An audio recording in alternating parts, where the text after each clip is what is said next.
আসসালামু আলাইকুম। মনিরুল এক্সপ্রেসে স্বাগতম। এটা আমাদের গ্রামের রাস্তা। সুনামগঞ্জ জেলার মধ্যনগর উপজেলার বাংলাদেশের একেবারে শেষ সীমান্তের পথ। এই পথ ধরে এগিয়ে গেলেই চোখে পড়বে ভারতের সবুজ পাহাড় আর প্রকৃতির অপার সৌন্দর্য যেন মনকে গড়তে ছুঁয়ে যায়।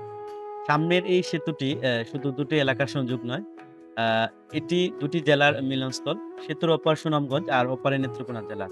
রাস্তার দুপাশে বিস্তৃত সবুজ ধানের ক্ষেত, ছোট, ছোট খাল আর গাছপালা ঘেরা শান্ত গ্রামগুলো যেন এক জীবন্ত ছবির মতো।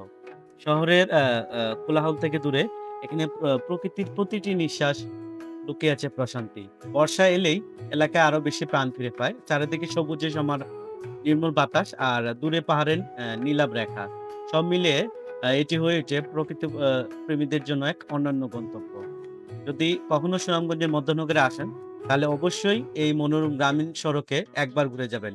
বিশ্বাস করুন এই প্রতীক সৌন্দর্য আর শান্ত পরিবেশ আপনার হৃদয় জীবনে আজীবন রয়ে যাবে।